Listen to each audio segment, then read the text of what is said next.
Case 2107, Breland versus Chenal. All parties, please step forward.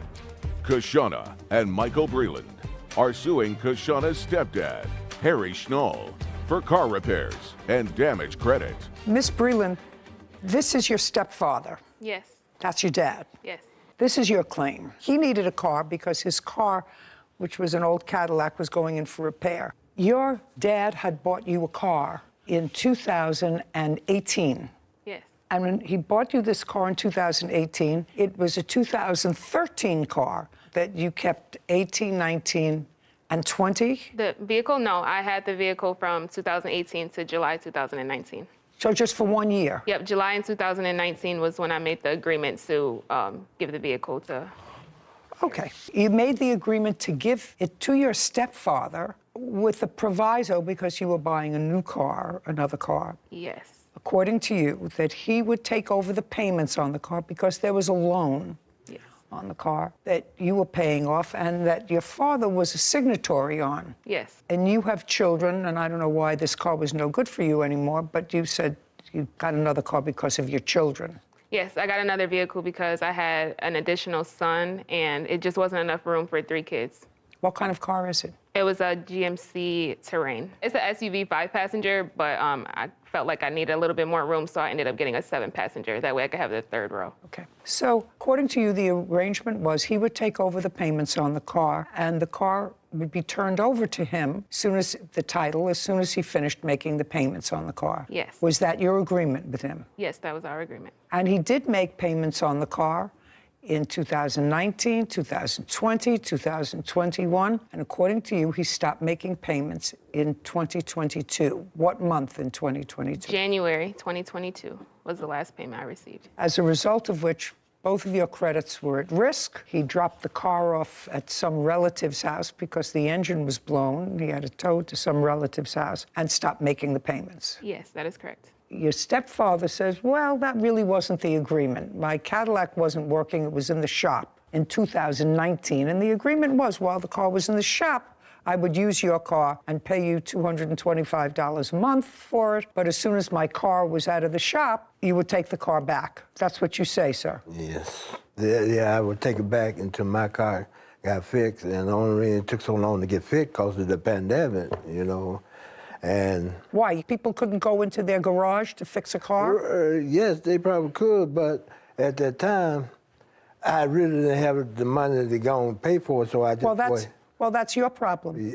I understand that. Well, that's your problem. So the car was fixed, but you didn't have the money to go and pick up the car. No, it wasn't fixed. Oh. So I didn't have them fixed until I'd be able to get the money to go have it fixed. Did you explain that to her, sir, when she gave you the car? No. See, my agreement thought I was going to keep the car until my car gets fixed and I would make the monthly payment. That's what I had.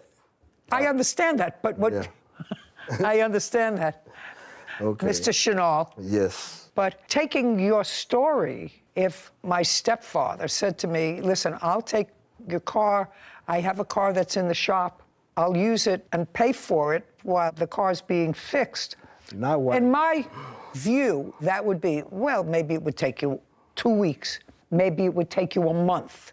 Maybe it would take you 2 months, but it wouldn't take you 3 years. Your Honor, what I'm saying, my car wasn't in the shop, my car was broke down. And I told her, I thought we had agreement to me make the payment on that car till I get ready to get you told me that already.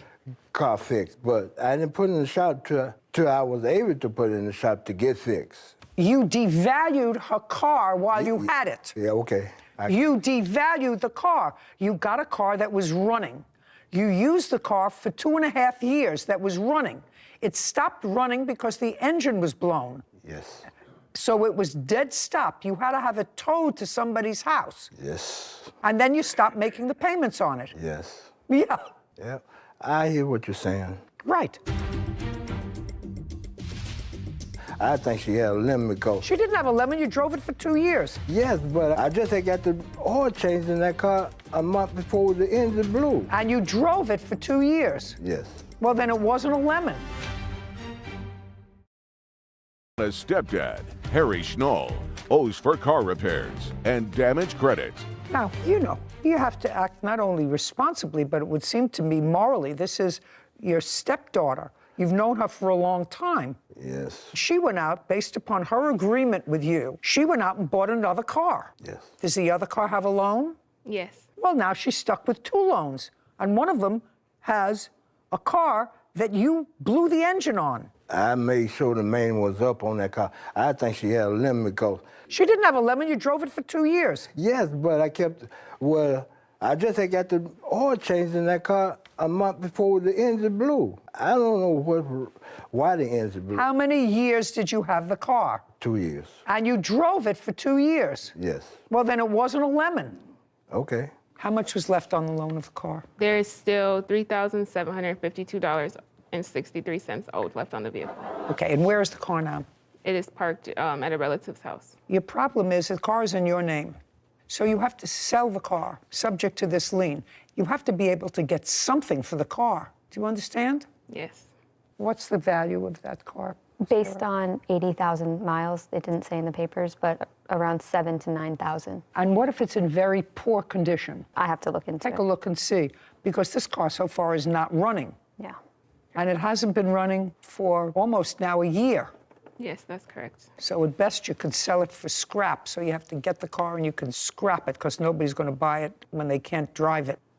So Kelley Blue Book will not provide an estimate for poor conditions, vehicles that are not running or in poor condition. But for a fair condition, they say between 5,000 and 6,000. Well, this is non-running. I know. It's been So not running for a year. I can't get an estimate for a non-running vehicle from Kelley Blue Book. So now I know what the parameters are. You want to tell me about where this agreement took place with your stepfather? The agreement took place at the car lots because I was in the middle of getting a new vehicle, so we were at the car lot. So that was in 2019? July 3rd, 2019. So you went with him to get the new car? Yes. Oh, good. So tell me about the conversation. So I asked him, I was like, hey, do you think that, because in order for me to get this new vehicle, they said that I had a debt to income ratio thing because I couldn't get a new vehicle with owing money on the other vehicle. So I said, hey, how does this sound? You're down a vehicle because the engine blew on your prior vehicle. How about I give you this car, you finish making the payments on it, and then I get my new vehicle. But in order for me to get my new vehicle, I needed a co-signer. So I said, how about this? How about you co-sign on this new vehicle for me? Yes, my stepfather. You co-sign on this new vehicle for me. I'll make the payments like I always do. And you just take over the payments on my GMC Terrain. He said, okay, yep, we can do that because I need another vehicle. So he is the co-signatory on your new car? That at the time, that was the vehicle that I had. I now have a different vehicle. You mean in 2019 you had yet another car? Yes, but I made sure that I paid it off and there was no effect to him by any means. Okay. Because I knew that, it wasn't just in my name, it was in his name also. So I didn't want to do that to him. So I made sure that not only did I pay the vehicle off, but I got the transmission repaired and then I sold it. So what does your father have to do with this case? So my father was affected because with the payments being late. The car was in my name also. Oh, so it was in joint Yes, on the names, you and your title. daughter? Well, they were supposed to put it as me, the co-signer, but they put me as The primary. Exactly. Yes. Okay, all right. Have you been making the payments since January? I was making payments on it from February to September. And then what happened? I couldn't afford to make the payments anymore. I'm a single mom of four kids. So what happened?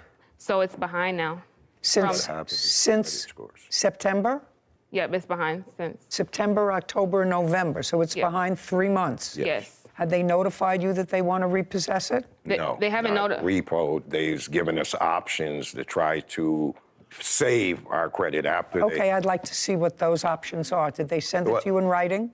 No, Did they send you it a was letter? verbal on the phone when they called, and we were discussing other options that they may offer to Okay, so make what was the this so best it's not option worse. that they offered you? The best option that they offered was basically to come up with about $396 to pay to get the car note caught up because it was 4 months behind. The car note's $225 each month. So it wouldn't have got... So they didn't offer you a whole payout. They just offered you To catch up. to catch up. Basically, yes. Right. Okay, but still what's due and owing on the car is $3,752. Yes. Okay. And when your stepfather agreed to that, did he say anything to you with regard to his Cadillac going in for service and he was going to just use it until his Cadillac got... No, Your Honor, that is incorrect. Okay. You remember going with your stepdaughter when she was purchasing a new car in 2019? Yes, I do. Did you co-sign that car for her? Yes. So far what she says is accurate. Yes. And at that time, did you take her old car? Yes. I have no idea what you can get for this car. And you know how you relied on him to be a good guy and to do what he was supposed to do? Yes. I'm awarding you $3,752. That's for you to pay off the bank. Then I don't think you can find a buyer for this car. You may have to scrap it, right? Yes. It's possible that there's no point in fixing it. You're not going to invest thousands of dollars in fixing it when it probably is at best worth $5,000.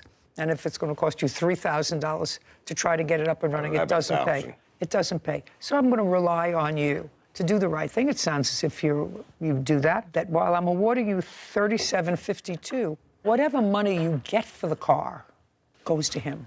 Do you understand? If you scrap it for $70, he gets it. I don't see that it's worth much more. I certainly wouldn't invest in a car that's been sitting dead for a year with a blown engine. Judgment for the plaintiff in the amount of $3,752. We're finished. This court is adjourned. I think it was pretty fair. I think it was very fair. My agreement, though, I paid for the car until I get my car fixed. I've tried multiple times to reach out to him, and I couldn't get a hold of him, so it's really sad that it had to come to this. She had to do what she had to do. That's all I can say. I've learned that you can't help anyone, not even family. Time to move on. Go on about my business, yes. I'm a nice person, so I guess you just sometimes can't be nice to everyone. You know what's so disappointing? She seems like a very lovely young lady. Her father seems like a nice man. He had actually helped to purchase the first car, and I think co-signed a loan for her or bought her the car in 2018 that she then turned over to him. But he's been her stepfather for a long time. How could you be so irresponsible? And you know she's a single parent of 4 children who relies a lot on her credit. And her credit on her car. And she's maintained her credit. Yes, except for the fact that her stepfather sort of ruined it for her a little. He really didn't have a defense. No. I don't think he had a defense. I don't think that you borrow somebody's car until your car is fixed 3 years later. I don't think that's a defense. For rent and the cost of 2 cats. Court come to order. All rise. Have a seat, everyone. Case 2170, Jali versus Calderon Nepomuceno. Thank you. You're welcome. Oh, my goodness. Calderon. Hello. What's your first name? Amante.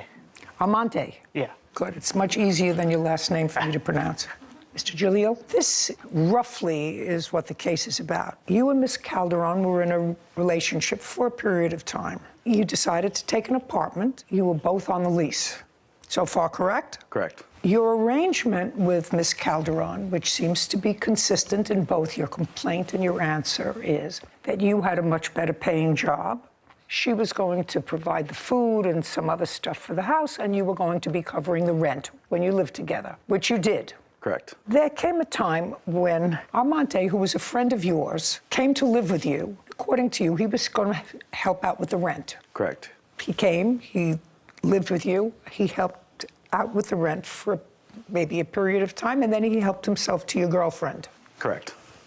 Now they're a couple. When you were no longer a couple with Miss Calderon, she stayed in the apartment for a period of time, but then they both left. Correct. And you're suing both of them for rent and for the return of 2 cats that they took when they left. You claim the cats are yours. That's correct. That's what the case is about. And some cat expenses in the event that I let them keep the cat.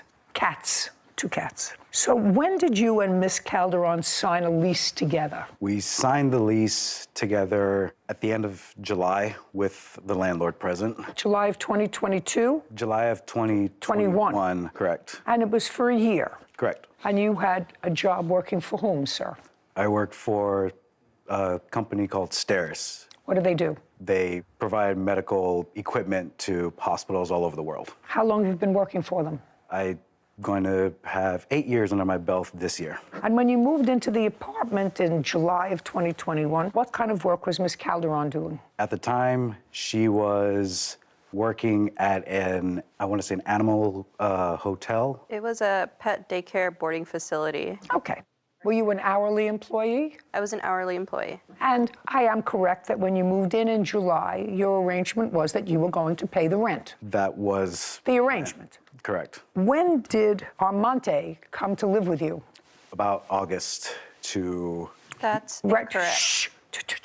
he Just, Amante was going to be our third roommate. you mean 1, 2, 3? Correct. Well, you're not roommates, really.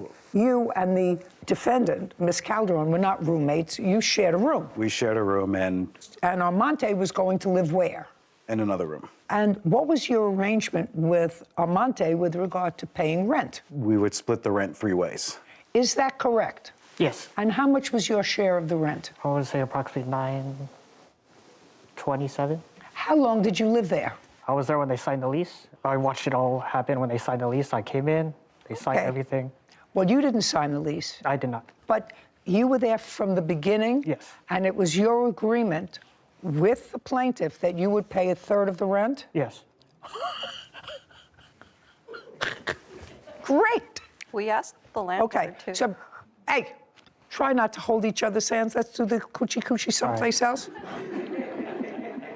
So you agreed with the plaintiff that despite the fact that you were not on the lease, you were going to assume the responsibility of a third of the rent, $927. Yes. So you moved in July, August, September, October, November, December, January, February, March. You left in April?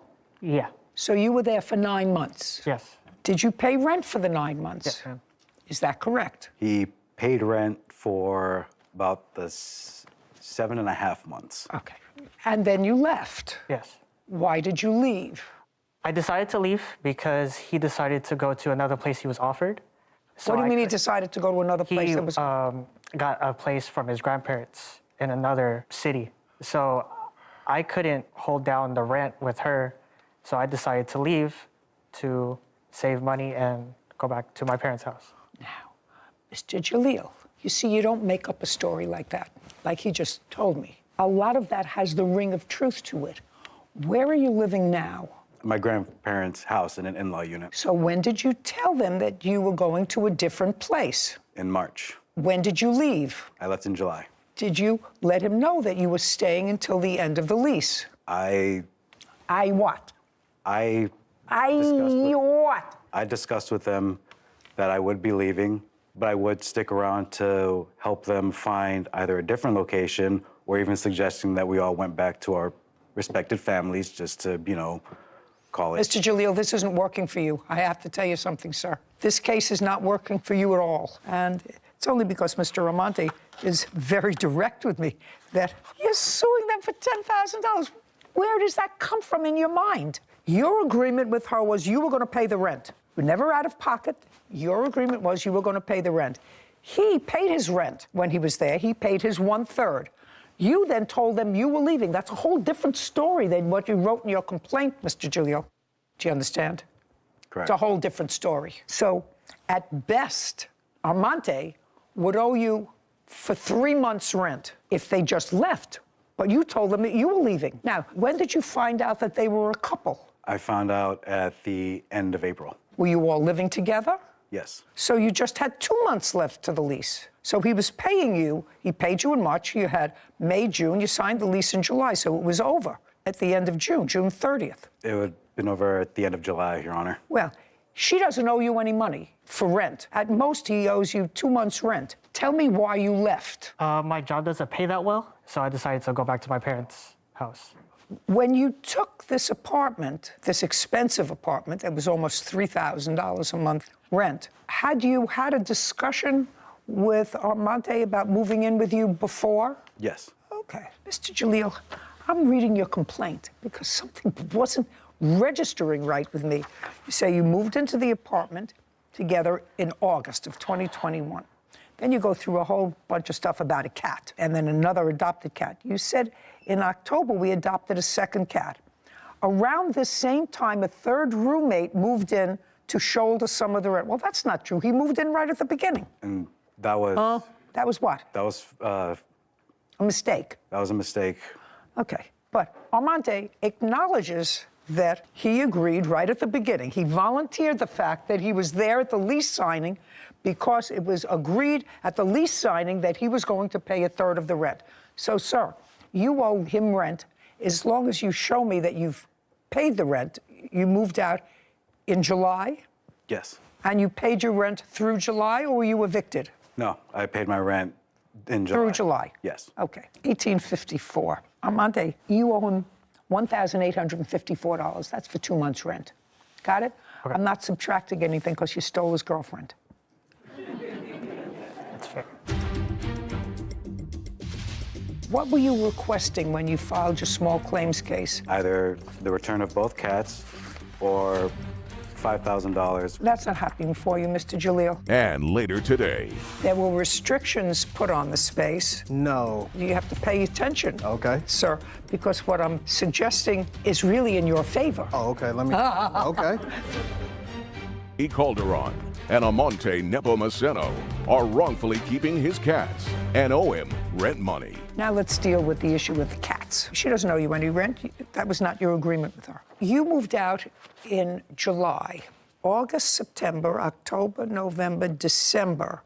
5 months ago, she's had both cats, right? Correct. She says they're her cats. When did you first file a small claims case? September of 2022. What were you requesting when you filed your small claims case? Be careful. I was requesting either the return of both cats or $5,000, which was the accumulated expense of not just the cats, but also the expenses of her dogs as well. So any animal expenses for Okay. the time. That's not happening for you, Mr. Jalil. When the cats were either registered or went to the vet, whose name is on the sheet as owner? I believe it was Miss Calderon. Is that correct? That's correct. And she owns the cats, and she's had them for the last 5 months. I suggest that you go and adopt 2 more if you want some more cats. Do you understand? Yes. You were living together as a couple. However, your friend Armante has to pay you for the couple of months' rent that he didn't because he says, not you, he volunteered that was your agreement from the very beginning.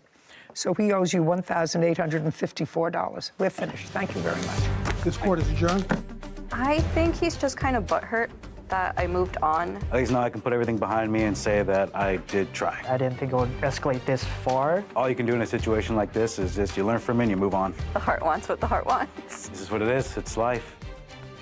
I find fascinating, Sarah, that people will write and or be assisted in writing a complaint and an answer, but they read it over. This man is an intelligent man. He has a serious job for 8 years. First of all, he was suing for $10,000. Come up with that money. $5,000 for the cat's expenses, ridiculous. But his complaint had really nothing to, even the timeline. As your clerk, I know that is a pet peeve of yours when I don't understand they it. don't match up. If you're going to tell a lie, At least tell a consistent lie. right. I think the right thing happened. I think the defendant friend admitted himself that he owed the Well- rent, and that was great, even though he probably should have just kept his mouth Zipped it shut. But, and not said, I was there when the lease was signed. This was always our agreement. I was going to be the but third he was roommate. honest, which we always appreciate, and so I think the right You thing. know, so I think he needs to, like you say, put a period, move on. move on. Anyway, all happy. And they look happy. They couldn't keep their hands Oh, off each gosh. other. Previously on Judy Justice. She wasn't trespassing in your house, madam. She wasn't burglarizing your house. She was bitten by your pit bull. That's Right, what the but she case was is about. She was told not to go into my house. If I believe you. Now I'm going to look at your video.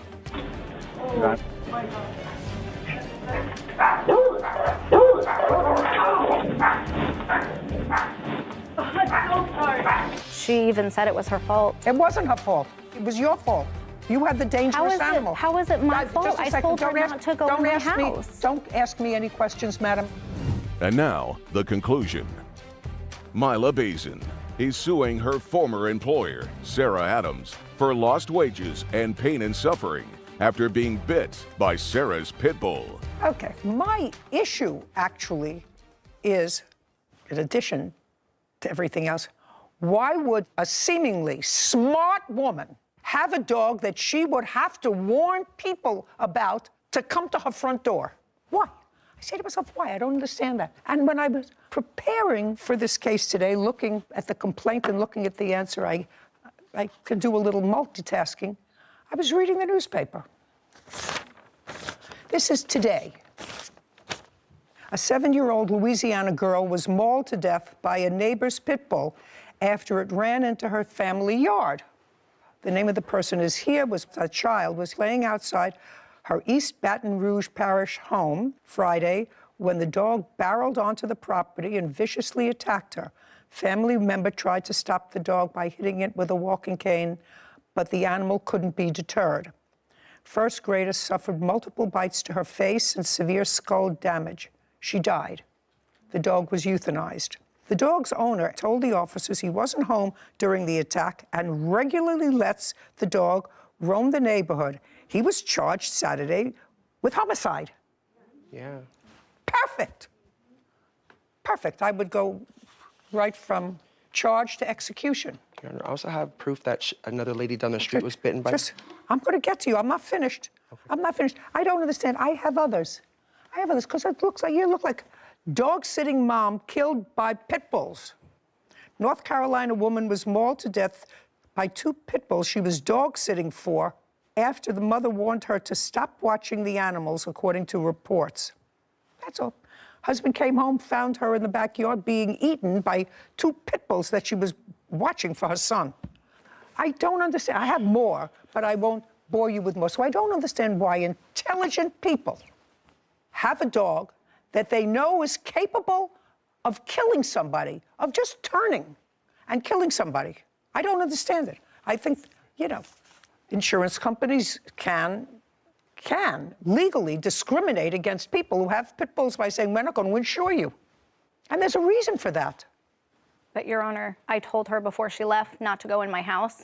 My dog was not outside. My dog was in my home, protecting my family. I want you to look at the video again. And unless your daughter is a moron and can't follow your instructions, she did not say to her, wait outside. I understand that. Just a second. She saw her. She was in charge of your home that day. She permitted her to come in and put the drink down. She did that.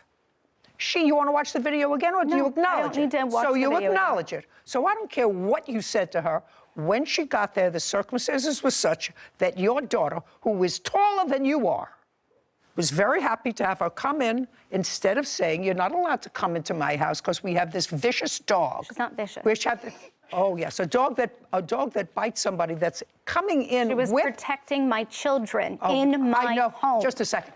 I understand what you're saying, and I'm saying to you that she came in with your daughter within inches from her. And your daughter, when she opened the door, didn't you see the dog? No, I didn't realize. What? You didn't realize? No, it happened so fast. When I entered the door, I then realized, so I came back to rush to stop Mila, but she already got bit. It was too late. So it is my fault. Right! It's not your fault. I love that. It's too bad that you can't teach that to your mother. It's really too bad you can't teach your mother to say, it's my fault. I have a dog that can be vicious. And so far, the dog has not been vicious to my children. I hope for your sake and your brother's sake that one day the dog doesn't get annoyed with one of your brothers. I just hope. I mean, this lady was about your size, the one that was killed by the 2 pit bulls. An older lady. So I'm hoping your mother chooses to have that instead of double locks taking care of her children. Great. But then she has to pay the consequences. I mean, I have to tell you, I'm old. I'm very old. I'm probably the oldest person that you know. I have never read one article where a Shih Tzu killed a person. That's why I have Shih Tzus. You have Chihuahuas? Yeah. I've never heard about a Chihuahua killing a person. Ever.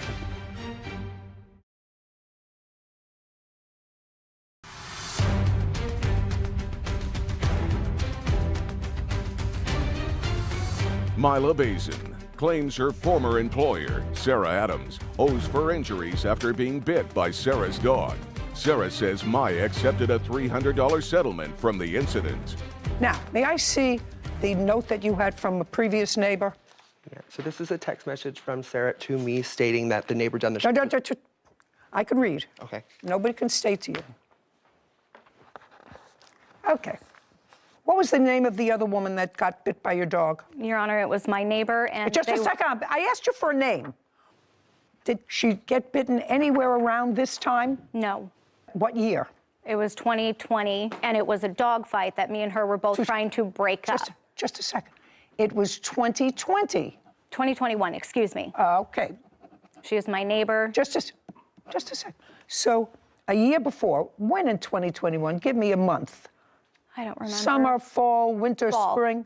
It was fall. So you're talking about September or October? Somewhere around there, yes. Was she treated for the dog bite? No, Your Honor, it was not severe. The answer is no. She was not treated for her dog bite. Not seen by anybody. Correct. Okay, can I see photographs of the dog bite, please? And I also have the first initial appearance that I went to the hospital.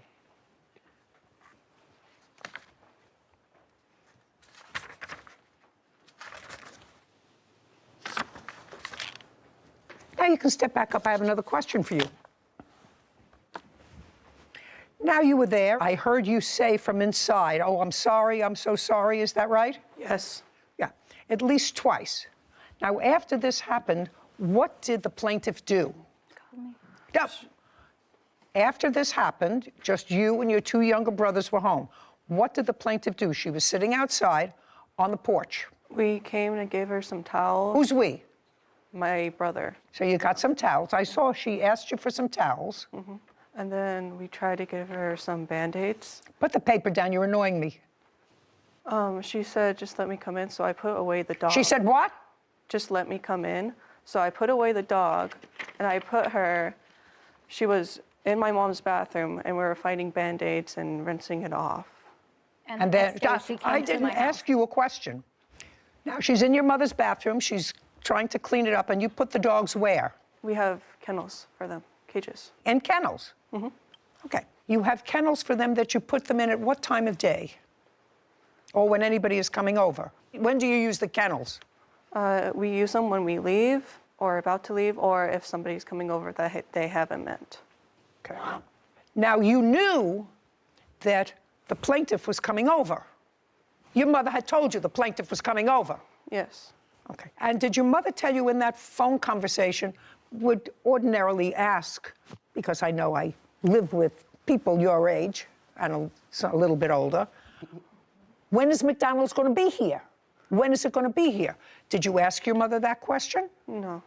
Did she give you any indication about how long it would take? No. How did you know when plaintiff arrived? The car pulled up. So you were looking outside for the car? Yes. Great. And when were you looking outside for the car? You knew the food had arrived. Yeah. You went outside. Yes, I closed the door right behind me. Of course. You closed the door behind you. You went and got the food. There was extra food. She was clearly following you, and you clearly saw that she was following you into the house. No. Well, by the time you got to the front door, you want to see it again? You turned around, you saw that she was there, behind you. That's when I went in the house. That's No. Right before. Right before. Play it again, Sam. She's now out of the car. You're calling your brothers. Turn around, you look at her and smile, say nothing. She walks in, so you say nothing to her.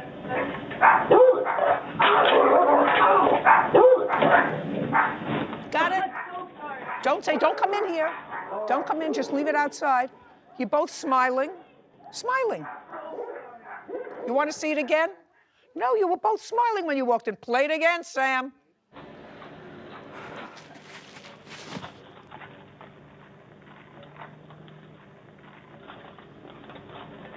Got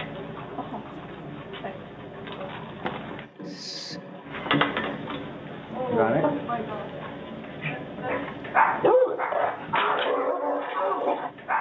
Okay, thank you. Got it? Got it? Yeah. Okay, That's when very I good. realized. Ms. Bazine, if, quite frankly, the only thing that's distressing to me about your complaint is that you're only suing her for $3,500. That's the only thing that is, you know, as far as I'm concerned, you could have just as easily been really seriously injured. And to me, people who will keep an aggressive dog, that's an aggressive dog, at home for whatever reason, especially a breed that has been determined to be a potentially dangerous breed of animal, deserves any consequences. This guy, this 20-year-old idiot, is going to jail. If I was sentencing him, he would go to jail for a very long time as an example.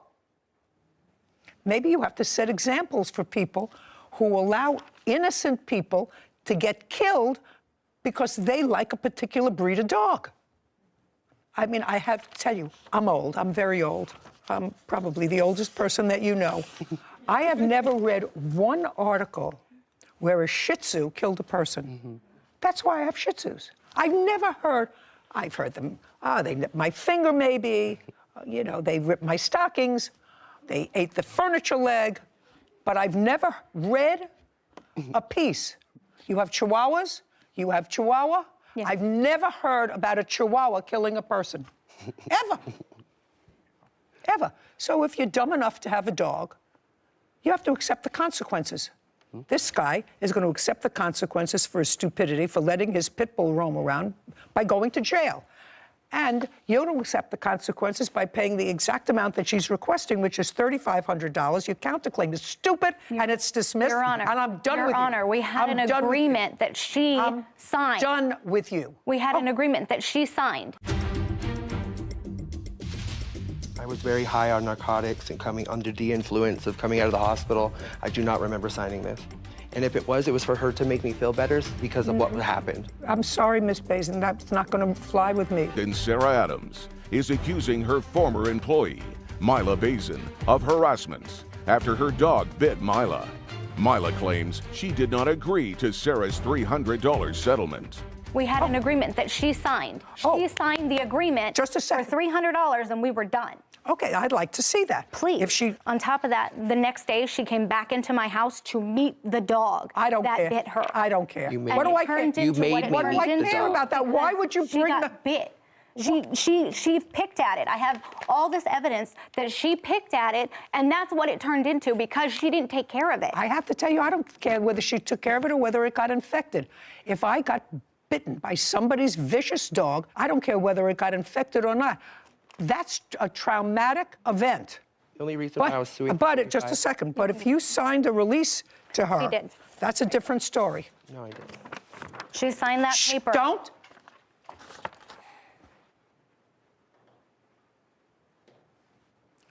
Why did you sign this? This is clear. First, Kevin. Can I see it, please? And when is it dated on? Well, it says this agreement settles a dog bite that happened on 7/18. This was signed in October, November. If you shout out again... Because I was missing all my money. I was not getting paid. I needed something from her. What do you mean? I don't understand what you mean you weren't getting... Here. Is there a date on this? And I do have other things that she signed if you need to verify the signature. I was very high on narcotics and coming under the influence of coming out of the hospital. I do not remember signing this. And if it was for her to make me feel better because of what happened. I'm sorry, Miss Bazin, that's not going to fly with me. Well, that's not going to fly with me. If you accepted the $300, no, I didn't. Pay careful attention to what I'm saying before you answer. If you and the defendant in any action can at any time, even without a lawyer, if neither of you have a lawyer, I'm speaking, can settle a claim if they wish to settle a claim before getting the courts involved. That can happen. And that should happen in many instances. I'm not quite sure this one, but it certainly should happen more often than not. You settle for less than you were entitled to. You settled for $300. Did she give you $300? No, Your Honor. May I see that document, please? She did not. Okay, let's see whether Also she did. referring to a car battery? No. Let's not get ahead of ourselves. I agreed to give Mila $300. Did she give it to you? No. Show me that you gave it to her. And when? I gave her cash. It's on camera at work. I handed her at work with my boss there. My boss, you can call him right now. I'm not calling your boss. Listen to me. I'm not calling your boss. That's your problem to prove it. I also helped her when her car broke down. I don't paid care. for a battery. I don't care. I paid for Listen lift to me. rides for her. I don't Your dog care. bit me. Shh. I don't care. All I want to see is proof that you handed her. I gave her cash. $300. I don't have proof because I gave her cash. And Well, that's that's a problem for you. Did she give you cash? Your Honor, no. No, She just helped me out with a car battery, and then she sign that? accumulated. Just a second. It doesn't say that you gave her $300. Your Honor, she's It lying. says I agreed to give her. She's lying. I handed her $300 and made her and had her sign that at work. We did it at work. She's lying. How she threatens Well, me.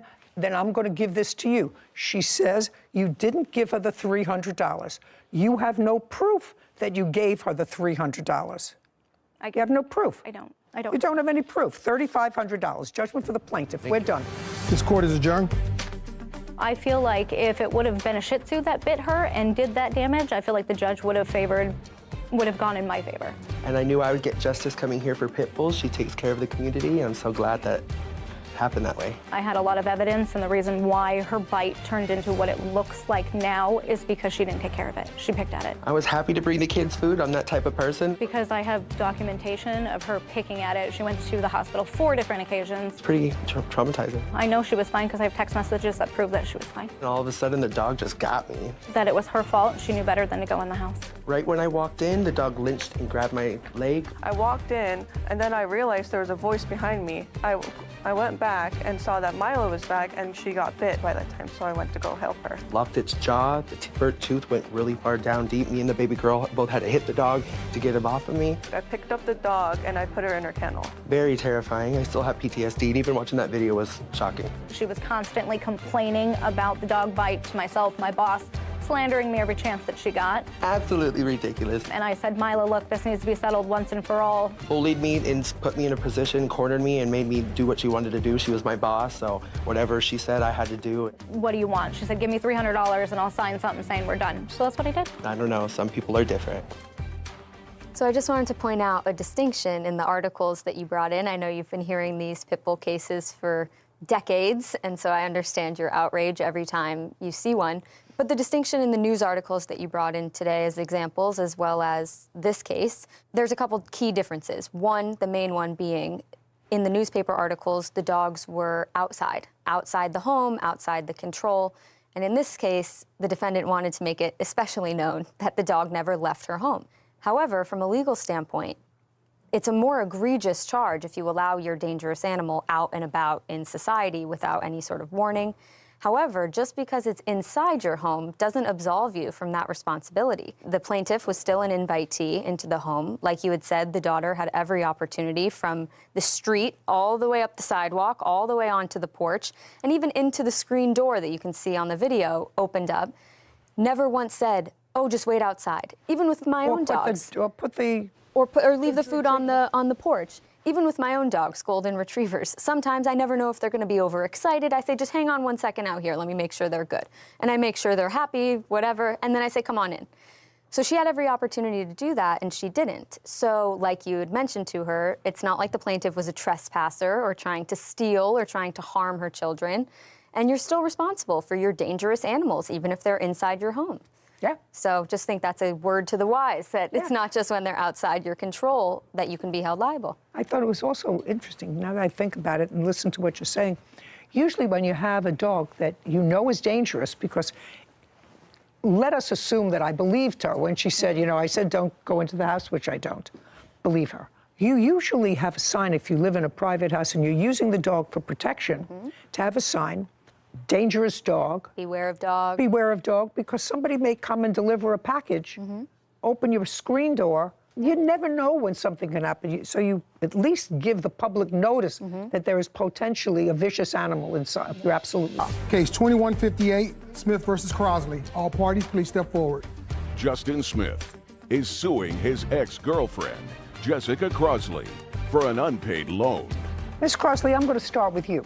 You and Mr. Smith were in a romantic relationship for a period of time. Yes. From when to when? I want to say it was about a year before my son was born. My son was born February 11th, 2019, and our relationship ended about 4 or 5 months after he was born. And after you separated, according to what I read, you sort of remained friends. Yes. Great.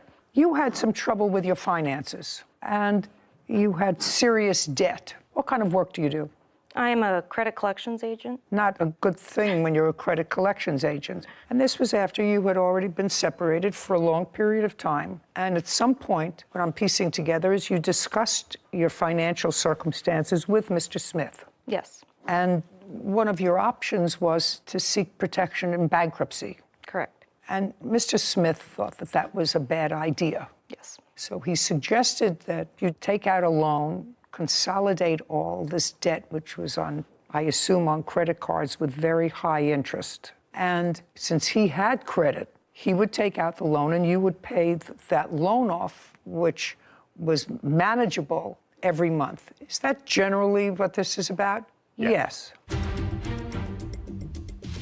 His behavior had started getting irrational, scary, started calling me a lot, asking my whereabouts, texting me, driving by my house on several occasions I saw.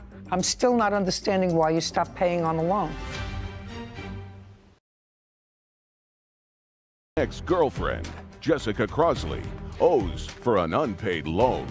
Mr. Smith did take out that loan, month and year. March of 2022, this year. What were the payments each month, starting in March or April, principal and interest? He had told me that it was $500. Told you they were $500. He took out that loan, and am I correct, Ms. Crosley, that you paid off your credit card debt? Yes. And you paid off your debt with the loan that he took out? Yes. And you did, in fact, create a situation where the money, because you were employed, would come out directly from your bank account to go to pay off the loan to his bank account. Yes. And you did that in what month? That was started, I believe, at the end of April or beginning of May. And how many such payments did you make? Biweekly payments, I believe I made about 6. Thereby acknowledging that this was a loan. At some point, you stopped making the payments. What month did you stop making the payments? In July of this year. Why? So I had started seeing my current boyfriend. This is not a social show. Just tell me why. So I had to take a day off of work to file for an order of protection. Why did you have to take a day off from work to file for an order of protection? Because I was advised to by a police officer I spoke to. Okay, and I assume against him? Yes. Okay, give me the incident. Okay, so in July, when I started seeing my current boyfriend, Justin had expressed that he wanted us to get back together, and I had told him no, that was not going to happen. And then his behavior had started getting irrational, scary, started calling me a lot, asking my whereabouts, texting me, driving by my house on several occasions I saw. And then there was an incident on July 19th where I had allowed his mother to take my son to a play, and she was supposed to drop him off back to me. And instead of dropping him back off to me, she had dropped him off with his father at his work. And then I got a call from Justin yelling, saying, "Where are you? What are you doing right now?" And I'm like, "Well, I'm on my way back home. Your mom's supposed to drop off Braden." He's like, "I have Braden. I'll meet you at your house." So I said, okay. We got to outside my house, and then he pulled up next to me and then started screaming out of the car, like, "Where were you? What were you doing?" I was like, "I was spending time with Anthony, my boyfriend." And he's like, "I'm taking Braden. I'm not going to give him back to you." And my son's crying in the back seat. And I said, "No, you give him back to me. It is my day to have him." And he drove away. He later called me and said I could meet them at Dairy Queen. So I met them there. I got out of the car. I went up to my son. And as I was getting him in the car, Justin had walked up to my car and started yelling and swearing at me. And as me and my son started driving off, he threw a milkshake at my car, which scared me and my son very much. Okay, good. And you filed for an order of protection. You had a trial on the order of protection, yes. And the judge dismissed your order of protection. Yes. After the trial. Yes, ma'am. Okay. I'm still not understanding why you stopped paying on the loan. So when I had lost my job. You lost your job when? The next day. The incident happened on the 19th. I had to take the 20th off to file for the order of protection. The 21st, I was let go. Oh, that had nothing to do with you being let go. Nothing. I just want to know why you stopped paying on the loan. You stopped paying on the loan because you lost your job? Are you working now? Yes, I just started working. Well, did you start paying him back? No. So Why? also in July, when all these incidents happened, Justin had stopped paying for daycare, which was our agreed upon child support payment. We don't have a court order for child support, but he had been paying all of daycare. I cover all of his other finances. So that was an agreement that you had, that he would pay for daycare? Yes. Okay, and he stopped paying in July? Yes, he started only paying half of daycare. Okay, so let's go back. He started paying for half? Yes. How much was he supposed to pay per month? $560 was the full amount of daycare each month. Okay, and he had been paying that. In July, he cut it down to? To $270, I believe. 80. 80. Okay, so he wasn't completely not paying. He was paying part of it. Correct. Tell me why you cut the payments in half, because you have a counterclaim for that. Yeah. So in July, we started a custody case for full custody of our son. You're talking in July. Who started the custody case? I did, Your Honor. Okay. Did you retain a lawyer? I did. Is that case still ongoing? It is. Well, then I'm not entertaining anything about the daycare because you have that case in family court. The court there will make a determination as far as future child support and whether or not this daycare should have been paid. So you have no reason for not paying the loan. I was planning on filing bankruptcy. Okay, but you didn't. You didn't file for bankruptcy. You did the smart thing. How much is left on the loan? It's in excess of $12,000 or $11,000. What interest rate is on that loan, by the way? 36%, I believe. Current balance as of November 30th, $12,631. How is a 30% loan better than her credit cards?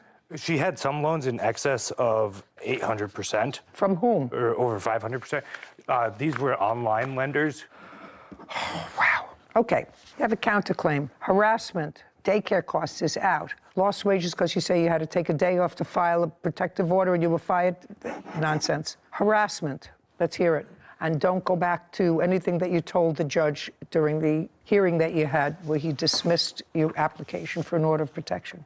Okay, well, that order of protection. Okay, that was. They're just shh. Well, if that's the testimony, it's already been adjudicated. A judge, using the same measure of proof that I would use, dismissed your case. So I'm not relitigating that case. Judgment for the plaintiff in the amount of $10,000. Thank you. This court is adjourned.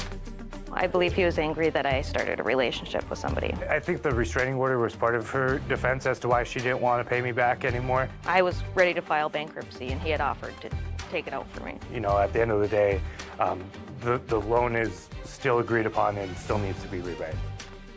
I think that that's a good lesson, that you can't use the court systems and restraining orders to get out of a loan that you have really no excuse for not paying except for you lost your job. And I just think it's tricky. I think that a lot of defendants come in here and think that they can just say, I didn't have the money and so I don't have to pay it, but that's not the case. What's most interesting to me is these 800% or 500% or 100% interest-bearing loans. I know, it's something. Where did that come from? It's something I've seen recently in the past couple of years. It seems like every online shopping venue now has some form of loan payment or loan offering or sign up for our loan program. And I'd never seen that before. And if you don't read the fine print, you could get stuck in, just like the defendant here, with a lot of those high interest loans. Yeah.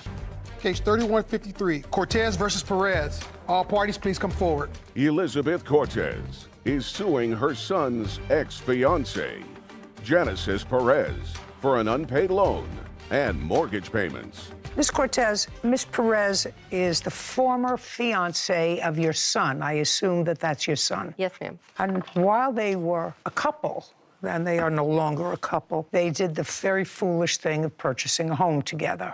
Yes, Judge. And it is your claim that Ms. Perez owes you for some money that you laid out in order to prevent the house from being foreclosed when mortgage payments were not forthcoming from either of them. Correct. That's what the case is about. Yes. What's your last name, sir? Cortez, Your Honor. Step up with your mother. So I have a few questions. When did you and Ms. Perez start being a couple? We started dating sometime around January 2015. When did you become engaged?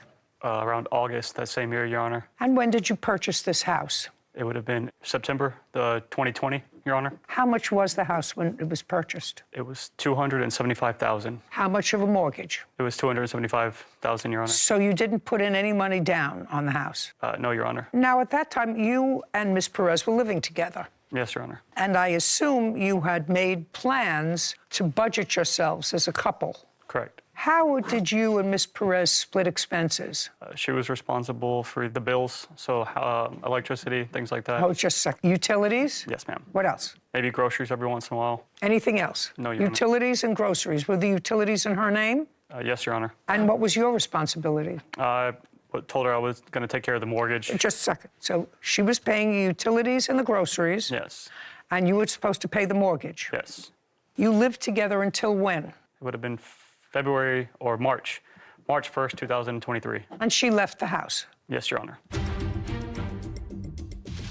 Elizabeth Cortez claims her son's ex-fiancée, Genesis Perez, owes for an unpaid loan and mortgage payments. How long did you stay in the house after she left? November the 3rd, Your Honor, of 2023 is when the house sold. And you were in the house up until that time? Yes, Your Honor. So you were in the house 7 months? Yes, Your Honor. Who paid the mortgage during those 7 months? I paid up until June, Your Honor, and I lost my job, so my mom was helping me make the payments between June and November. You asked her to do that? Yes. When did Miss Perez remove her name from the utilities? When did you? I never removed them till the house was sold, Your Honor. Did you pay the bills for the utilities? Yes, ma'am. Okay. Mr. Cortez, is it correct that Miss Perez paid the utilities until the house was sold? Yes, Your Honor. And you didn't pay the mortgage? Yes, Your Honor. That's also correct? Yes. So it was you who defaulted on the agreement that you had with Miss Perez? Yes, Your Honor. Okie dokie. We're getting that straight, right? Yes. Now, the house was sold November of 2023. For how much? $335,000, Your Honor. And Miss Perez, did you realize any cash from that sale? Yes, I did, Your Honor. How much? $20,000. And did you realize any cash from that? Yes, Your Honor, the same. $20,000. Let's go back. So now we understand what the game is. Yes, ma'am. It is your claim that Miss Perez owes you $10,000. Correct. Explain it to me. On February the 1st, she reached out to me, letting me know that she received a foreclosure letter. Well, that was a foreclosure notice because your son didn't pay the mortgage. Correct. Okay, you understand that? Yes. They had an agreement. Yes. She kept up part of the agreement. Well, the agreement, okay. Tell me the agreement. This is the couple's agreement. She was to pay utilities and food. Yes. And he was going to take care of the mortgage. She maintained the utilities. I don't know about the food when she moved out. Probably didn't pay his food bill. But he didn't pay any of the mortgage. You understand that? He paid up until June. Of 2023? Correct. So when did you get a call from her? On what date that the mortgage was behind? February the 1st. I thought he paid until June of 2023. No, Your Honor, he was behind on the payments. No, that's not her fault. That's his fault. Right, which caused the foreclosure. Okay, so she reached out to me to see what I could do. So I went over to their home on February the 1st, and we sat down to come up with the game plan. I told them I would loan them the money to stop the foreclosure because she was concerned about her credit being ruined because she needed school loans. What was the foreclosure amount at that time? It was $14,243. So you paid that? Yes, ma'am. Did you get that back from him? I got half. Why didn't you get the whole thing? It was his responsibility to pay for the mortgage, not hers. He came out with $20,000 in cash. You're out money. He was supposed to pay for the mortgage. Why are you going after her? Because the original with them, when they were buying the home, I don't think that it was just him paying the mortgage. I don't care what you think. That was their arrangement. He would take care of the mortgage. She would take care of the rest of the bills. And he failed to pay the mortgage. For whatever reason, he failed to pay the mortgage, whether she knew or whether she didn't know. He made $20,000 on the sale of the house. If you helped out with the foreclosure of $14,000, that was his responsibility. Why don't you get that back from him? But I also paid the mortgage, and that also... Just a second. Yes. So you paid $14,000, and what months did you pay the mortgage? June, to the end of October. She wasn't living there. Correct. He was living there. Yes. He was supposed to pay the mortgage. She was supposed to pay the utilities. Even though she wasn't using the utilities, she continued with her end of the deal and maintained the utilities, even though she wasn't there. Don't you see a problem with your thinking? Not really, because I had an agreement with both of them. I don't care whether you had an agreement with both of them. I'm telling you, they had an agreement. He can't make money and have his mother out money. I paid back a total of $13,000, Your Honor. Your mother says that's not enough. In any event, I stand unconvinced that she owes you any money. But we met on the 1st, and she agreed that she was going to pay me half. We struck a new agreement with her so we could save the house, save the credit. Just a second. Yes, ma'am. Show me where you have an agreement with her in February obligating her to pay you half of whatever you paid off for the mortgage in February. It was an oral. That's too bad. He got $20,000. So did she. That's all right. She paid her part of the expenses. Don't you follow that? Now, I thought I also saw that you paid credit card. Yes, that was for the furniture, that it was appliances, because after we bought the house, his credit went down, my credit was still up. So the appliances and furniture were put on your credit card? Yes. Did you pay for that? Yes. Okay. Is it paid off? Yes. Okay. Do you understand? That was their agreement. He can't profit from that. Sounds to me as if she did everything that she was supposed to do, even after she moved out. She's already paid her half for everything, as per their agreement. And he got money. So how much did you pay your mother? $13,500. Good, you should pay her the rest. Yes, ma'am. Great, your case is dismissed. We're done. This court is adjourned. I still think she owes, because it was between me and her and my son, nothing to do with the original agreement. Well, I think she was fair. She understands that this chapter's closed, so now I can put this behind. She agreed to pay me, and she should have kept her promise. He maxed all my credit cards, literally. I'm gonna pay it back. Do not buy it with another man that's gonna be with a fiance. Make sure you're married, for real. Another great example of why you don't buy big purchases with someone that you're not married to, especially a house with a mortgage. I felt bad for the mother because she did bail out her son in his financial responsibility. However, he had his own agreement with his then girlfriend, fiance, and he didn't hold up his end of the bargain. So you have to come. Paid. She did. She paid her half, and she paid what she was supposed to. She paid for the appliances, and I think there was also some credit cards being maxed out after the fact that she was responsible for and was not countersuing for. She just paid it. I think what happened was she took whatever that money was she got, the profit, and paid off her debts. Paid off her was debts. Responsible. And he didn't have any debts. Well, he didn't, except for to his mother for bailing him out, and that's who she should be going after, not the ex-fiancé. Friend, Joangela Stroger, for a phone and gas money. Court come to order. All rise. Have a seat, please. Case 2087, Self versus Stroger. Thank you. You're welcome. Your last name is Self? That's correct. There are two parts to your claim. I'm going to get and take your hands out of your pockets. Sorry about that. I'm going to get and dismiss one of them and get to the one that is important. You and the defendant were in a dating sort of relationship. That dating relationship sort of continued for a while. At some point, you had an argument, and she left you. She stranded you. That was in July of 2022. You say you had an argument, she drove off, and she left you stranded. You had to get a hotel for the night. You had to pay a friend for gas money. Blah, blah, blah, blah. Correct. Forget that. That's what happens when you have a fight with your girlfriend. Okay. You have a fight with your girlfriend. How old are you?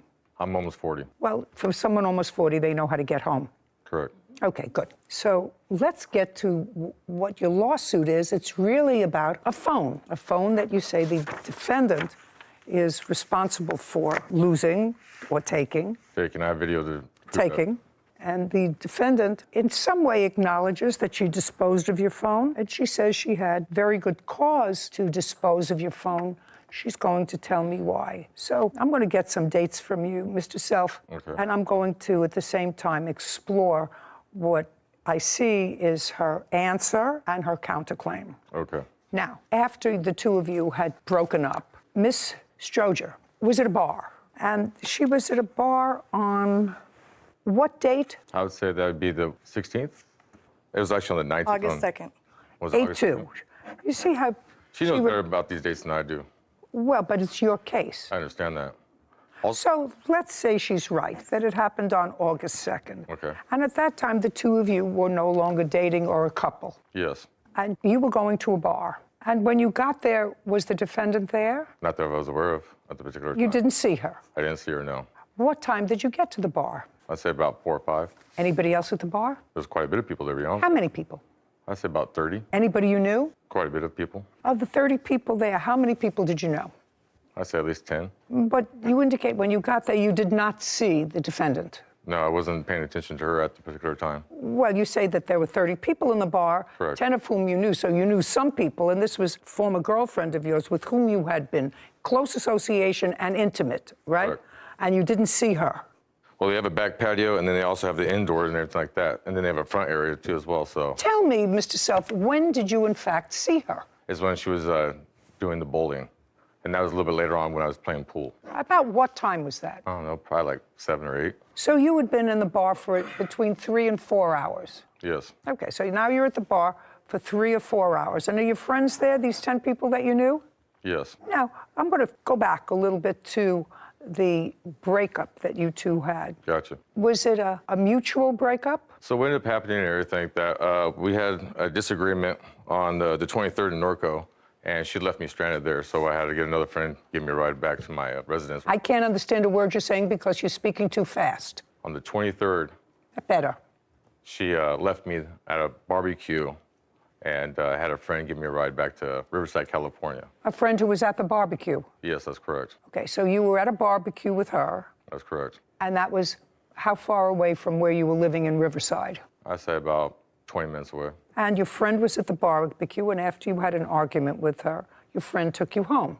Prior. No, not prior. Is that what you just said to me? In Norco, California, is when she left me at a barbecue.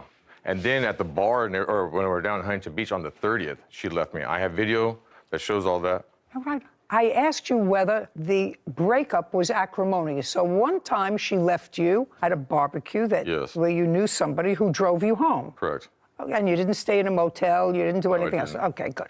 And then she did it again. Yes. Is that what you're saying to me? Yes. And the second time was when? It was on the 30th. Okay. And that is the time when you say you had to spend some time over. So after she left you the second time, Yes. is that when you no longer communicated with her? That's correct. Did you say, why did you leave me? How dare you leave me? You didn't have any communication by text or phone or anything else, is what I'm asking you. So her cousin's supposed to play in a band. We showed up late. She was upset and distraught about showing up late. Who showed up late? We did, because I was with her. I just need a date of that. On the 30th. Sir. I have on the 30th. So she was upset that you showed up late, and? We showed up late to her cousin's thing. They're supposed to be at 2 o'clock. We got there about 2:05.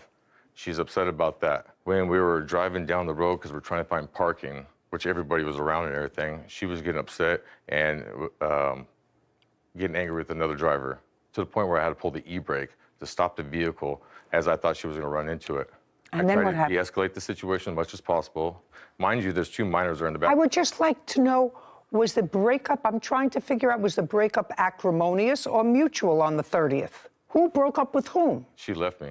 She left you there. That's correct. On the 30th. After she left you there on the 30th, did you have any communication with her? I was done with it. Just a second. So after the 30th, you didn't see her or communicate with her until you saw her on August 2nd, is what you're saying. Yes, I didn't see her again. Didn't see her again or communicate with her from the 30th of July until August 2nd, a few days later. Yes. Is that what you're saying? I believe so. I can look at my records right now to see, but I don't believe I gave her a call or anything like that. Okay. And when you saw her at the bar that you were in, you saw her later between 6 and 7. She was bowling. Mm-hmm. It's not an answer. The answer is yes. Yes. She was bowling. You were playing pool. Correct. And what this is about is your phone, which Yes. you're missing. So Yes. tell me about the phone, sir. So I have a Note 10 Plus that was behind the bar at the time, instead of going to my vehicle, which I typically charge it from that Just a second. So you were charging your phone at the bar. Correct. When had you put the phone in to charge it? Later on that evening, around 10, maybe 11, I'm guessing, because 10 or 11? I'm Just a second. 10 or 11. So, because there's a few times I actually go in there, I charge it, then I use it for a little bit. well, go back but there. you saw it the last time. I apologize for that. Last time you saw it, you plugged it in. It was like 10 or 11. So now you've been in the bar from 4 to 10 or 11. Yes. And she was there, at least as far as you know, from about 7 to 10 or 11. Yes. Keep going. So I charge it, and What were you doing with the phone all evening? talking, texting, texting and stuff like that. Texting? Communicating, yes. To whom? Friends. Friends. What's going on, you know, social media, all the good stuff. Okay, go ahead. So anyways, I was playing pool. I went outside, had a cigarette, and then that's when she, at 12:33 is when she ended up with her girlfriend looking around and all this other stuff. Like I stated before, I have the video that shows that on the camera. Would you like to see it? So far, I'm not understanding you. So why don't you explain it to me, and then you can show it to me. So far, it's all a jumble. 12:30 at night. 12:33 is when she stole the phone. Is when she stole the phone. That's correct. And you bought the phone when, sir? About 2 years ago. And how much did you pay for it? I don't know, I think like $800, $700. Well, this is your case. How am I supposed to figure out? You're suing for a phone that she took. How am I supposed to figure out how much she owes you for the phone if she took it? I don't know how much I paid for it, but I know it retails for about $1,200. Show me. So I got the case cover. What kind of phone was it? The Note 10 Plus. The Samsung Galaxy Note 10 Plus is typically $395 to $512. At this point in time, yes. Well, that's what it would cost you to replace it. Okay. Now, you do not deny that you put your hands on his phone in a manner in which you intended to have it removed from his custody, which means, according to you, you took the phone out of the charger and threw it in the trash or in trash someplace. So far, Mr. Self, the defendant acknowledges that she took the phone and trashed it. All right. And I want you to make sure that you answer my questions carefully. While you were at the bar between 7 and 12, did you ever show anyone at the bar a photograph of the defendant? No, I did not. Now I'll hear you. So I got to the bar around 8:30 because I played darts that night. I did not see the plaintiff. I was playing bowling. There's an arcade game. And when he came in, he started showing videos of me. That's incorrect. Don't speak. There is a protective order in place, and if you want to vacate that protective order because you question service, you better do so. In the meantime, I suggest you stay very, very far away from her. His ex-girlfriend, Joangela Stroger, owes for a phone and gas money. Joangela is countersuing for harassment. Now, did you see him showing videos of you to anyone at the bar? I saw him showing videos. But didn't see what they were? No. I would never do such a thing. Apologize. Could you stand up, please? Absolutely. Do you know Mr. Self? I do. Tell me your name. Amy. Amy what? Clark. Were you at the bar on the 2nd of August? I was. And you know the defendant? Yes, she's a friend of mine. And what about Mr. Self? How do you know him? As her ex-boyfriend. Be careful of what you answer me. Did you see what Mr. Self was showing on his phone? I did not see what he was showing on his phone. I saw him showing the phone, and I had friends who came up to me to see if I had seen it. You can't tell me what your friends told you. Understand. You can sit down. Now, Ms. Stroger, your answer, and of course your counterclaim, involved the fact that Mr. Self was showing intimate pictures of you that he had maintained on his phone. So far, we don't have a witness to that. So what I want you to tell me is whether or not you personally had a conversation with Mr. Self about those videos on that night on August 2nd. I asked him not to show video of me around the bar that night. You did have a conversation with him? Yeah, because he approached me. Put your hand down. I want you to tell me about the conversation. He approached me basically... I don't want to hear basically. He approached me what time? saying hi about 9:30 that night. Approached me saying hi. I told him I didn't want anything to do with him, that I had seen him showing videos, and that I was told that it was sexual videos of myself. And what did he say? He said he can do what he wants with his phone, and walked away. Do you recall that conversation, Mr. Self? There was no conversation that took place. The only video... No. Slowly. There was no conversation, that took place. That took place about anything like that. What video I did have was her being irate over there in Huntington Beach. So if you'd like to see that too as well. No, I'd like to see the videos that she says that you have of her on your phone. I don't have any videos of her like that on my phone. Did you delete them?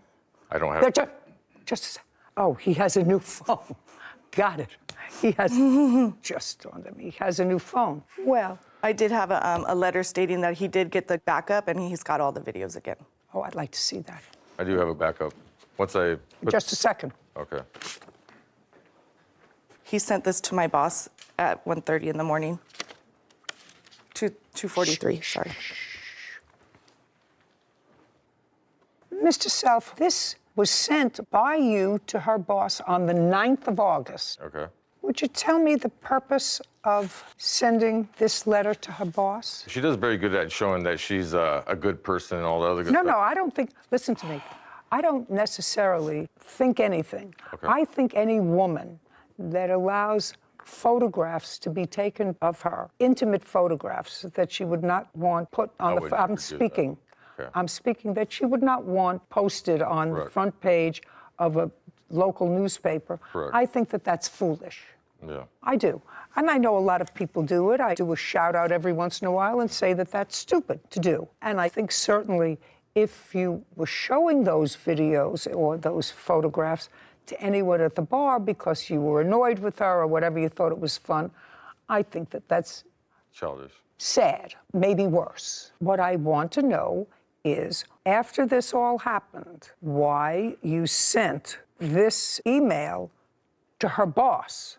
Because the thing is this, that she is trying to pin me as a bad guy or something like that, is what she's really trying to do. She's trying to manipulate it to be on her side. She lies and manipulates all the time. And I've seen that because I was with her. I should know. Okay? The thing is this, I have the video of her over there in Huntington Beach being irate, unable to have a conversation. I don't care if she's irate, sir. Right now, she has no proof that you were showing videos of her at the bar that evening. Yes. You don't have that because that's your counterclaim. And if you don't have that, then I have to dismiss your counterclaim. But there's also harassment and stalking that he's been doing. Okay. I have to dismiss that part of your counterclaim, which is for revenge porn. Okay. Now, you're going to tell me about the stalking, and first I'll take a look at a police report. The police report, unfortunately... Just a second. If you don't have it... I have a restraining order, and the police... Just a second. Do you have a restraining order that's in effect now? Yes. I'd like to take a look at it. Also, Your Honor, too, I have also... No, I'm not... Okay. I didn't ask you anything.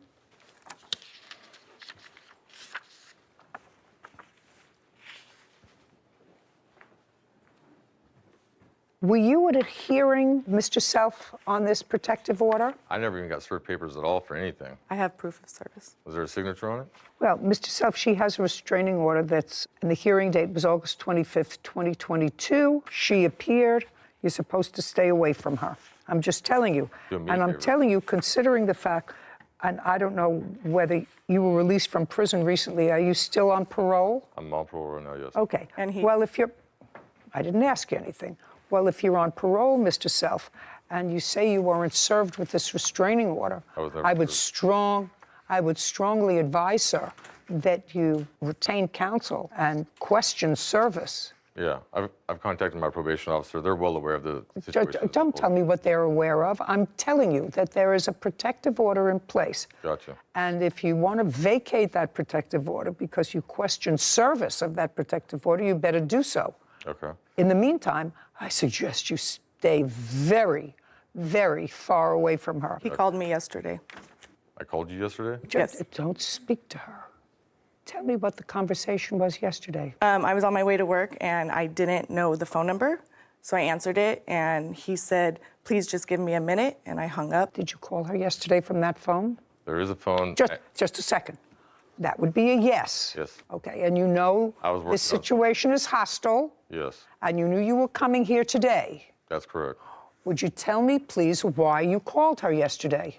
I didn't mean to call her by any means. It's pocket dialed her. Well, if it but called her or pocket dialed her, sir, that means that you were able to transfer all the information that you had on your old phone into your new phone, because after the experience that you had at the bar, there would be no reason for you to have her number in your phone. I know. Unless you just transferred. I got it right here. Well, if you got it, listen to me. If you got it right here, then it wasn't a butt call. So you can either butt call when, am I wrong about that? You know, I'm not technically sophisticated, but I do know this. I can't think into my phone. Now, maybe there is a phone that you can think into. I'd say, well, I have her number right here. You can't say, am I missing something here? You might only butt dial me because I'm in your favorites, but... Why would you send this to her boss? It shows that she lies and manipulates and all sort of stuff to get her way. I'm at a point where I don't actually believe that you didn't show some photographs of her around that bar. Girlfriend Joangela Stroger of throwing away his phone. Joangela is countersuing, claiming David shared private photos of her. Okay, so you called her. You want to tell me why you called her yesterday? I accidentally called her. What's her number doing in your phone? Because I keep all the numbers and everything just in case I have to get a hold of somebody. Because you know how many times I've been with her and back and forth, back and forth, back and forth? Yeah. Tons of times. You know what I mean? You know, so something, Mr. Self, I don't believe you, sir. Okay. I don't believe you, and I don't believe that there was ever any reason for you to contact her boss. I think she has an order of protection. Okay. I'd like to see proof of service. Do you have it? Yes. Oh, it's not connected with that. I'm sorry. If not, I have a picture of the service in front of his house. Yeah. Server's name. So it was personal service. And I do have a video after the fact of what she's talking about, the individual coming to the house. So I recorded I'm just that. reading the proof of service, sir. You said you weren't served. I'd like to see proof of service. If you had proof of service, you were served. I wasn't served. Okay. Just because you take a picture in front of the house and everything doesn't necessarily mean anything. Oh, yeah, it does. Why is that? I wasn't even at the residence at the time. They took a picture of me. Yeah, I would suggest to you, Mr. Self, Stay away.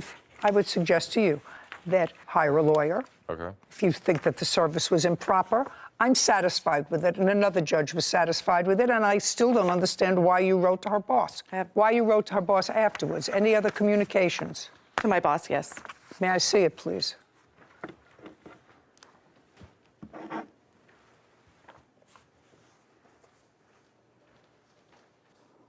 Well, this is also written on August 9th, sir. This is from you, and it's a very graphic email to her boss. You want to take a look at it? I do indeed. Mm-hmm. I'm going to show it to you. Okay.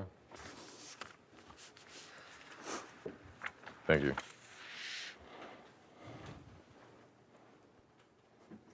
So this is really just stating the individual that they hired, that they... Now, I'm just asking you whether you sent that to her boss. That is my email address, and that looks Yes, like my so- writing. That's correct. Or Just- my- the question is, did you send that to her boss? Indeed. Okay. May I have it, please? And that was after the events, a week after the events of the 2nd of August, right? Okay, yes. You want to tell me why you sent that to her boss? Well, I mean, it's not telling that she's a thief. You have to be careful of her. It's talking about sexual things. where is it saying sexual things in that? Oh, very easy. You say she lies to her boss about cramps while we lay in She bed. is literally taking off of work saying that she's, sick or So this. I'm asking you why. Why would you send this to her boss? It shows that she lies and manipulates and all sort of stuff to get her way. Okay. The fact of nature, I understand that I've been to prison and all sort of stuff. I could be the bad guy and all that great stuff. I understand that. I'm not saying she's a good person. Correct. I'm not saying you're a bad person. Correct.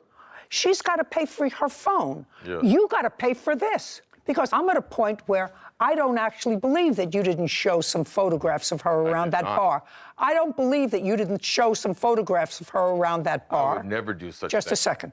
Well, the same person who would never do such a thing wrote to her boss that you were present when she called her boss and said, I can't come to her because I have cramps, and she was laying in bed with you. Correct. Okay? And that same person wouldn't show a picture, No, No. different. Okay, good.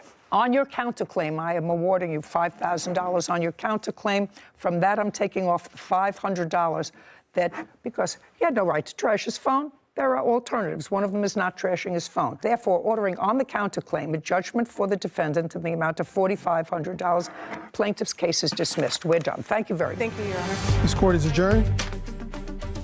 She gets away with it again. The judge is very fair. Unfortunately, he tried to make me look like the bad guy, but the judge can see right through him. Did I show her videos? Yes, why she was being irate over there in Huntington Beach. That he's showing sexual videos of me and him. The nudes and all that stuff, no. Why would I do something like that? I went black, and that's the only reason why I threw the phone in the trash in the first place, because I felt helpless. She sold me on this great person and everything, but come to find out, you know what, it's not what it is. I gotta just be more careful with their phone around.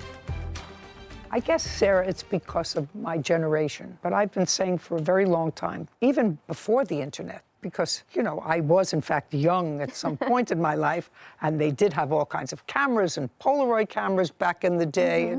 But never take a photograph of yourself or allow a photograph to be taken that you wouldn't like to see on the front page of the New York Times. And now with social media, I think that that's more true than ever. To me, why would you post anything or take a picture, allow a picture to be taken that might later embarrass you? I agree to an extent, but I disagree with you that in this case, because the defendant mentioned that the plaintiff had taken some of this video and photo without her permission. And I think that now it can get a little bit blurry as to, well, I didn't approve my photo taken. Obviously, a sexually explicit photo getting sent to your boss is not the intended purpose of that photo. I think whoever sends that photo, misdirecting the intention of the photo, is the one that should be held accountable, not the person that was sending it in for a purpose of a long-distance relationship. There's many reasons why now people might send photos that they wouldn't want plastered on the front page of the New York Times. But as the recipient of a photo like that, you're not supposed to republish it. You have a responsibility, if you care enough about that person, to keep its intended purpose private. I absolutely agree with you. But it is bad judgment, so I don't mind is suing her nephew, Noah Tiarina, for the cost of a Toyota 4Runner. Court come to order. All rise. Have a seat, please.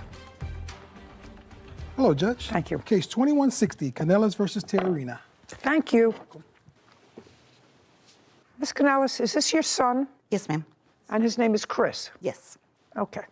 This case is about a truck. Toyota 4Runner, yes, ma'am. That was titled in your name, about 21, 22 years old, but was in the possession of your son, Chris. Yes, ma'am. And then Chris went to jail. Yes. And your great-nephew moved into that house. Yes, ma'am, correct. And you moved into that house with your wife, girlfriend? Fiance. Fiance. Yes, when are you getting married? So we're waiting on our second daughter in February, so after February. Okay, well, that's not the way we usually did it 100 years ago in the Stone Age, but I understand that that's the way a lot of people do it these days. Anyway, you moved on to the property. When you moved on to the property, in addition to some other things, there was this truck. When did you give your son the truck? In what year? It's always been his truck, but I titled it over to him in 2021. Okay, so you signed over a title to him. Yes, ma'am. So it's not your truck anymore. So what are you doing here, suing for it? He was never able to go and transfer the title or go and register it, so... Because there was not one. If you say that again, it won't be good for you. We don't shout out here. I run a very organized shop. Got it? Yes, ma'am. Great. Okay, so you acknowledge that it's always been his truck. Did you buy it new? I bought it used for When? graduation in 2005. What's the value of it? Just between $3,000 to $5,000, but that's based on 100,000 miles and good condition. So. Okay. Chris, stand up, please. On what date did you go to jail? April 20th, 2022. How long were you there? Till July 11th. What were you there for? Drug charge. Is that still pending? No, ma'am. When you were arrested or when you were incarcerated, was there an engine in this truck? Be very careful in your answer. Was the truck running? Yes, ma'am. How many miles did the truck have on it? Roughly 220,000. And you were in the house and you disposed of the truck? Amongst other things, yes, ma'am. All we're talking about here is the truck. Okay. On what date did you dispose of the truck? In August, whenever me and Susie made a verbal agreement for me to have ownership of the truck because it was no longer running. How did you dispose of it? It was towed away to a junk shop and used for parts. You have any paperwork? I have paperwork for the towing. Great, I'll see the picture and I'll see the towing receipt. That tells you that it wasn't working. With the new mileage, about 1,900 to 4,000 would be the range. Again, for good condition. Okay, and this is an invoice for $75, junked vehicle towed, no keys, no title, doesn't run, wrecked. Kevin, yes. Show this to Chris. So that's what you're suing for. You're suing for the value of the truck because it's been junked, so you want $5,000. The truck, at best, if it were running, would be $1,900. According to this, it wasn't running. Now, Mr. Tarina? Yes, ma'am. I want you to tell me the conversation you had with your aunt. Her son was now out of jail because if this happened in August, you got out of jail July 11th. Yes, ma'am. Where did you go? I went to my mother's house. And that was before the truck was towed. Yes, Your Honor. Chris, did your cousin tell you that the truck wasn't running? No, ma'am. When did you find out that the truck wasn't running? I was always assuming that it was running. I did attempt to contact him, and he told me to come pick up the truck. And I told him I was on my way. I believe it was on the July 15th. We have the text messages here. I'd like to see them.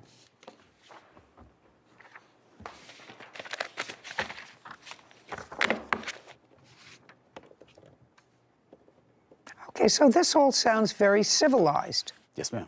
Okay. Chris, when did it become uncivilized? It really never became uncivilized. We just, whenever I went to go get it that day, I think something happened and... Yeah. I'm not following you. Okay. You're all over the place. This all sounds very civilized. He's living in the house now. You were not. Right. Some of your stuff was still there. Correct. You know each other a long time. Mm-hmm. He said, some stuff I'll throw away. You said, okay, but the other stuff I've got in the house, come by and pick it up. Okay. Yes. At that time, he had to have told you that the truck was not running because he said the truck is at the exact same spot where you parked it. Right. Well, I just assumed they didn't have the key because a lot of my belongings got thrown away. Well, they didn't have the key because the tow people said that there was no key. Right. That's just why I assumed the truck was still in the same spot. Okay. Now you find out that the truck is not running, right? Because you went there to pick up some of your stuff. Come on. Yes, ma'am. Yes, and that was in July because you said you were coming over July 15th. Yes, ma'am. So you came to his house where your truck was sitting. Yes, ma'am. What did you find out about the truck? The truck was still in the same spot and it wasn't running. Same spot? Same spot. Did anybody prevent you from taking the truck when you came? No, ma'am. Then why didn't you take it? Just simply for the key. I didn't have the key to turn it on. Just a second. April, May, June, and July. So the car had not been touched in 4 months. That's what you're telling me, while you were incarcerated. And if you just said to me the car was in the same spot from the time you left now, and there was no key, so you had no idea whether the truck was running or not, right? Well, I just assumed that it wasn't running because of the key, the no key. If you were that interested, you would have found out. You would have called a mechanic, they would have come, they would have jump-started the truck, and somebody would have made you a new key. Then you could have taken the truck. He doesn't have to keep your truck on his property. Well, first of all, my family member said that they were evicted. They had not been evicted. What evicted? What does that have to do with the truck? At the time, Your Honor, he, of course, was incarcerated. No, he wasn't incarcerated. He wasn't incarcerated when you gave him the truck. No, he was not. No, I see. I have the dates here that you told me. He wasn't incarcerated. He wasn't incarcerated for a year, and he didn't transfer the title. I asked my family member if I was able to go into the house and remove all his items and look for the key and the title so I can have the vehicle removed, and everything was thrown out of the house. So when he came to pick it up, it was gone the next day. I have text messages right here saying that she doesn't like being lied to and she's gonna go the court route. I had an officer knock on my door at 8 o'clock in the morning and serve me papers, try to give me a Grand Theft Auto charge and have a felony on my name. Can I see the text message that she sent to you afterwards? Later. He says you didn't make any payments. I never said I was going to pay him that back. Well, you told me that you asked him if you could borrow some money. That's what you A couple said. times I asked to borrow money, but the entirety of that, all that, like, I didn't say I was going to pay that back. And he should know he was just being nice. Claims her nephew, Noah Tiarina, owes for the cost of a Toyota 4Runner. What I'm telling you is he was not prevented from taking the truck the day that he came, which was mid-July. He didn't dispose of the truck until August. That's what this receipt says, I think. Now, this invoice was prepared 2 days ago. Yes, ma'am. Well, this doesn't say when they took the truck. How did you get this invoice 2 days ago? It was from August. I got the invoice because I needed it for evidence, and the towing company that sent me that invoice gave me the incorrect day because they sent it to me on the day that they sent me the receipt. Doesn't say the date it was towed. Junk vehicle towed. You have any email communication or text communication immediately after the vehicle was towed or before? With her? Yes. I called her the day that it was towed because I have respect for my family member. And I said, I'm towing the truck. It needs to get off of my property today. And she said, mijo, I feel like I should be compensated for the truck. How much do you want for the truck? She said she wanted $500. I told her that I could pay it in monthly increments. Why would you want to buy a truck that was worthless? Because I have respect for my family and I hold family very close to me. And if she says that something's not right, I'm gonna make it right. And that's what I tried to do. I failed on that first month of I was supposed to give her $100. I did not pay the first $100. I have text messages right here saying that she doesn't like being lied to and she's gonna go the court route. I had an officer knock on my door at 8 o'clock in the morning and serve me papers, try to give me a grand theft auto charge and have a felony on my name. Okay. Can I see the text message that she sent to you afterwards?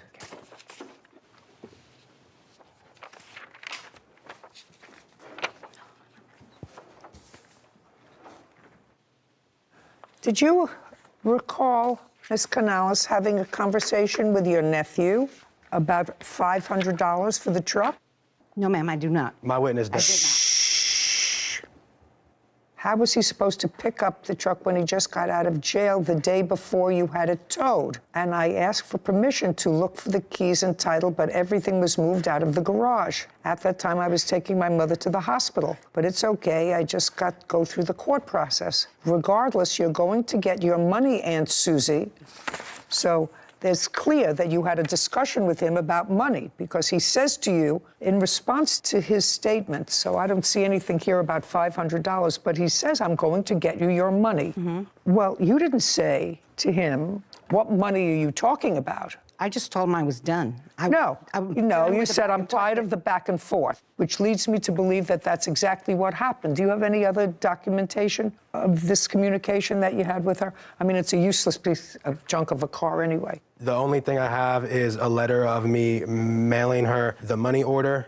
That letter that I mailed her, I have no idea where it is. Well, I don't know where it is either, but that's a self-serving document. I don't care. But you acknowledge that you told her that you would pay her $500 for the car. She's the registered owner. Is that correct? Correct. Judgment for the plaintiff in the amount of $500. I believe you. Your Honor. This court is adjourned. He knows he did us wrong, and he knows he's lying right now. This is the only reason why he's acting like that, and that's why the reason my mom is so upset. It's sad that it had to end that way for a family member because family is something that I hold very close to my heart, and I don't like to see it in that way. He had free run of all of my belongings, and he ended up selling it. But at the end of the day, it's my livelihood and my fiance's little livelihood that's at stake. He knows what he did. I did not take advantage of my own family, never. Yeah, it's tore us up a little bit. It can't be put back together. Troublesome. I'll tell you some of the troublesome things that I didn't even want to go into with them. He went to jail in April. His mother knew where the car was. She could have gone to get the car. She had 4 months. Yeah. Her son went to the house when he got out of jail in July. And all he had to do was do the same thing the defendant had to do, call a tow truck, have it towed to your house. Right. Get an extra key made. Right. And I thought that he was actually a pretty good nephew. Yeah, I did too. He didn't have to pay for the car, but he felt for his aunt and the situation that she was in. And well, he was just trying to be respectful and probably keep the peace. Exactly. Between everybody. Well, again, no good deed goes unpunished. I was just about to say that.